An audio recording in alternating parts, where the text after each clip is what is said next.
বিশ্ববিদ্যালয়ে যখন প্রথম বর্ষে ভর্তি হই তখন আমার একজন শিক্ষক ছিলেন। উনি বলেছিলেন বাংলাদেশের রাষ্ট্র ব্যবস্থা একটি অশ্লীল রাষ্ট্র ব্যবস্থা, যে তার নাগরিকদের কেউ করে না এবং তার নাগরিকদের জন্য কোনো উদ্যোগ গ্রহণ করে না। উদ্যোগ গ্রহণ করার ক্ষেত্রে যারা দেশের অর্থনীতিতে ভূমিকা রাখে, যারা দেশের কল্যাণে ভূমিকা রাখে, যে যত বেশি ভূমিকা রাখে তাকে তত বেশি ডিজোন করে। সেই জায়গা থেকে তার কথার সত্যতা অনুযায়ী এই যে আমাদের মধ্যে বাংলাদেশে প্রবাসীদেরকে সবচাইতে বেশি ডিজোন করা হয়ে থাকে।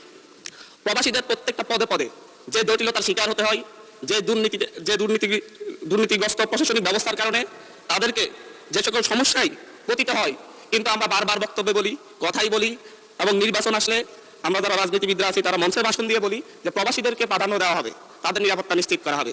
কিন্তু যুগের পর যুগ গিয়েছে, দিনের পর দিন গিয়েছে, প্রতিনিয়তই প্রবাসীরা এখনো এয়ারপোর্টে নিগৃহীত হচ্ছে। প্রতিদিনই কোনো না কোনো নিউজ পাওয়া যায় প্রবাসীদের ব্যাগ কেটে সর্বস্ব লুট করা হচ্ছে। আমরা দেখছি যখন তাদেরকে বাংলাদেশের ভিসা জটিলতা বাংলাদেশের সবচেয়ে বড় সমস্যা, বিভিন্ন নামে বেনামে রিক্রুটিং এজেন্সি খুলে প্রশাসনের নাকের ডগায় তারা মানুষকে নিঃস্ব করে দিচ্ছে বিদেশে নেওয়ার নাম করে। কিন্তু কতজনের বিরুদ্ধে ব্যবস্থা নেওয়া হচ্ছে এই ধরনের কোনো স্ট্যাটিস্টিক্স সরকারের কাছে আছে কিনা মাননীয় স্পিকার আমার ধারণাই নেই। মাননীয় স্পিকার, আমরা পল্টন, মতিঝিল কিংবা প্রক্রিয়াপুলে দাঁড়ালেই দেখি প্রত্যেকটা বিল্ডিংয়ে মনে হয় 3-4টা করে রিক্রুটিং এজেন্সি, এবং সেই রিক্রুটিং এজেন্সির নিচে আমরা প্রায়শই মানুষের চোখের কান্না দেখতে পাই। কিন্তু সেই সকল রিক্রুটিং এজেন্সি কোনোটা, অধিকাংশ রিক্রুটিং এজেন্সি লাইসেন্সবিহীন, কিন্তু তাদের অফিস বন্ধ হয়েছে আমরা খুব কমই দেখতে পেয়েছি। মাননীয় স্পিকার, প্রবাসীদের বিদেশে নেওয়ার নামে আমি গতকালকেও বলেছি, ভুয়া কোম্পানি খুলে তাদের কাছ থেকে চাহিদাপত্র এনে দেশের শ্রমিকদেরকে নিয়ে তারা জায়গা জমি বিক্রি করে বিদেশে যায়, তাদেরকে সেখানে নিঃস্ব অবস্থায় রাস্তায় ফেলে দেওয়া হয়, না খেয়ে রাস্তায় মারা যাওয়ার রেকর্ড পর্যন্ত হয়েছে। কিন্তু বাংলাদেশের দূতাবাস কিংবা বাংলাদেশের মন্ত্রণালয় এই ব্যাপারে আনুষ্ঠানিকভাবে কোনো দুঃখ প্রকাশের বিবৃতি পর্যন্ত আমাদের চোখে পড়েনি। মাননীয় স্পিকার, আমাদের এই বাংলাদেশের এই যে ভুয়া কোম্পানি তৈরি করা এবং ভুয়া এজেন্সির নাম করে, ভুয়া কোম্পানির নাম করে শ্রমিকদেরকে বাংলাদেশের সাধারণ মানুষকে প্রতারণার শিকার হয়ে নিঃস্ব করা হয়, এটার সাথে বাংলাদেশের দূতাবাস, বাংলাদেশের মন্ত্রণালয় সহ প্রত্যেকটা গ্রুপই জড়িত, এবং সবচেয়ে বেশি জড়িত বাইরের সিন্ডিকেট। 4-5 জনের সিন্ডিকেট পুরো প্রবাসীদের এই এজেন্সিগুলোকে নিয়ন্ত্রণ করে দেশে বিদেশে, দেশের বাইরে শ্রমিক পাঠানোর ক্ষেত্রে তারা ভূমিকা রাখে। মাননীয় স্পিকার, আমাদের বাংলাদেশে অদক্ষ জনশক্তি রপ্তানি করা হয়। বাংলাদেশে আমরা স্ট্যাটিস্টিক্স অনুযায়ী দেখলে ভারত যেখানে 70% দক্ষ জনশক্তি রপ্তানি করে, যেখানে পাকিস্তান 50% দক্ষ জনশক্তি রপ্তানি করে, যেখানে শ্রীলঙ্কা 60% দক্ষ জনশক্তি রপ্তানি করে, বাংলাদেশ সেই ক্ষেত্রে 20% দক্ষ জনশক্তি রপ্তানি করে। তারা আইটি খাতে সেটা 1%-এর কম, স্বাস্থ্য খাতেও 1%-এর কম, এবং প্রকৌশল খাতে 1%-এর কম। মাননীয় স্পিকার, আমরা প্রতি বছরই দেখি, বিভিন্ন স্ট্যাটিস্টিক্স দেখতে পাই, জরিপে দেখতে পাই, প্রতি বছর 1,20,000 থেকে 2,50,000-এর মতো মানুষ প্রত্যক্ষ বা পরোক্ষভাবে ভিসা জালিয়াতি শিকার হন। কিন্তু কতগুলো ভিসা জালিয়াতির ঘটনায় বিচার হয়, এই ক্ষেত্রে বাংলাদেশ অনেক পিছিয়ে রয়েছে। মাননীয় স্পিকার, 2019 থেকে 2023 সাল মাত্র 4 বছরে প্রায় 20,000 প্রবাসী টিকিট জালিয়াতির মুখে পড়ে। টিকিটের মূল্যের ক্ষেত্রে আরো এক ভয়ঙ্কর সিন্ডিকেটের মুখোমুখি হতে হয় তাদেরকে। যদি সৌদি আরব থেকে আসার জন্য বাংলাদেশের টিকিট কাটলে সেটা 30-35,000 টাকায় কিনা যায়, কিন্তু বাংলাদেশ থেকে সৌদিতে যাওয়ার জন্য যদি টিকিট কাটতে হয় বাংলাদেশের সিন্ডিকেটের কারণে, এই টিকিটের দাম 1 লক্ষ থেকে 1,20,000 টাকা পর্যন্ত হয়ে যায়। মাননীয় স্পিকার, প্রবাসীদেরকে নিঃস্ব করে আমরা বাংলাদেশের অর্থনীতিকে দাঁড় করাতে চাই, কিন্তু প্রবাসীরা প্রতি বছর প্রতি 100 জনে 5 থেকে 7 জন প্রবাসী ফেরত আসে আহত অবস্থায়, এবং তাদের চিকিৎসা পর্যন্ত ঠিকমতো করা হয় না, এবং তারা সারা জীবনের জন্য পঙ্গু হয়ে ঘরে বসে থাকে। মাননীয় স্পিকার, বাংলাদেশে প্রতি বছর প্রায় 1,500 থেকে 2,000 প্রবাসীর লাশ বাংলাদেশে আসে, এবং এখানে 1,500 থেকে 2,000 প্রবাসী মৃত্যুবরণ করে নিহত হয় বিভিন্ন দুর্ঘটনার কারণে, কিন্তু তাদের পরিবারের খোঁজার কেউ রাখে না। আমরা নিঃস্ব হওয়ার অবস্থা দেখি, আমরা এই ক্ষেত্রে দেখি সরকারের উদাসীনতা। সেটা যেই সরকারই হোক, নতুন সরকার এসেছে 3 মাস হয়েছে, আমরা এখানে আলোচনা করতেছি সরকার যেন নতুন করে উদ্যোগ নেই। আমরা পূর্ণ অতীতের মতো পিছনে ফিরে যেতে চাচ্ছি না। মাননীয় স্পিকার, পাসপোর্ট রিনিউ এবং বিপদগ্রস্ত লেবারদের পাশে বাংলাদেশের দূতাবাসগুলো দাঁড়ায় না। বিভিন্ন ক্ষেত্রে পাসপোর্ট রিনিউ করার জন্য বিভিন্ন রাজনৈতিক ব্যক্তিদের কাছে পাসপোর্ট রিনিউ করার জন্য ইজারা দেওয়া হয়, লাইসেন্স দেওয়া হয় তাদেরকে, এবং তারা বাইরে একটা অফিস নিয়ে তাদের মন মতো মানুষের কাছ থেকে, বিভিন্ন প্রবাসীদের কাছ থেকে অতিরিক্ত টাকা নিয়ে দীর্ঘ সময় লাগিয়ে লাইসেন্স রিনিউ করতে হয়। আমাদের বাংলাদেশের অর্থনীতিতে 5 থেকে 10% মোট জিডিপি, 5 থেকে 7% মোট জিডিপি প্রবাসী আয় আসে।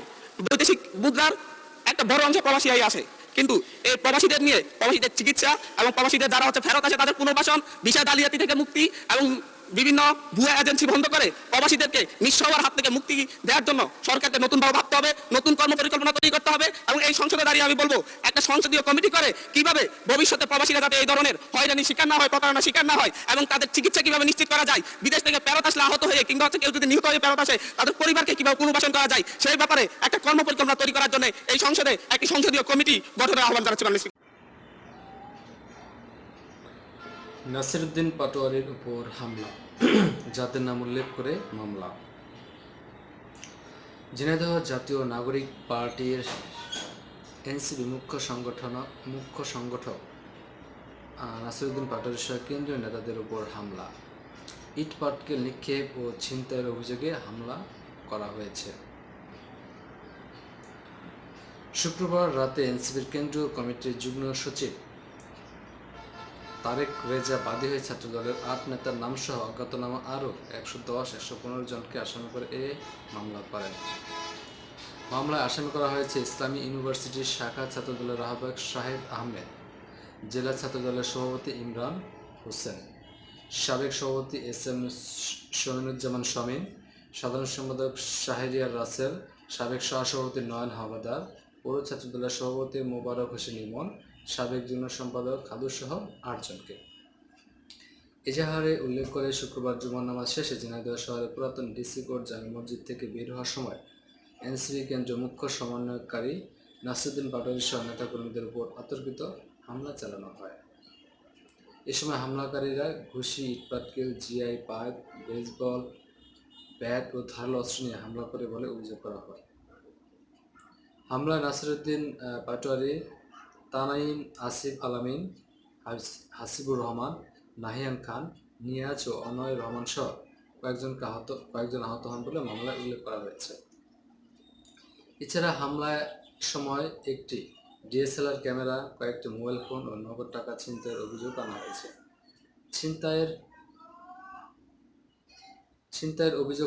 ছিনতাই হওয়ার মালামালের মধ্যে একটি সনি আলফা ৬৪০০ ক্যামেরা, ট্যামরন লেন্স ও মেমোরি কার্ড রয়েছে, যার মূল্য ১,৯০,০০০ টাকা বলে দাবি করা হয়েছে।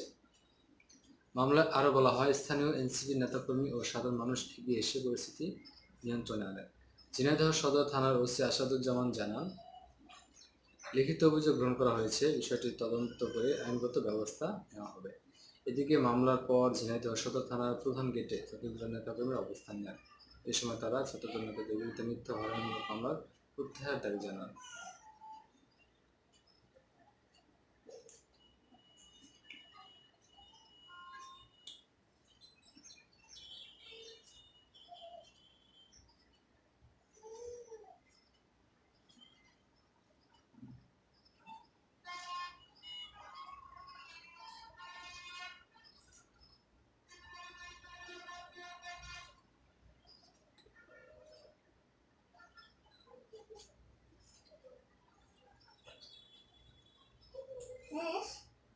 না বাবা, আরেকটু করো।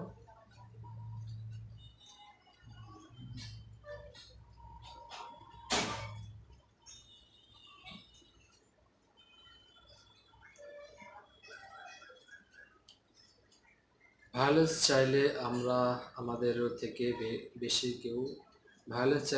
থেকে বেশি কেউ পারবে না, বলেছেন জুলাই অভ্যুত্থানের নেতা আসিফ মাহমুদ।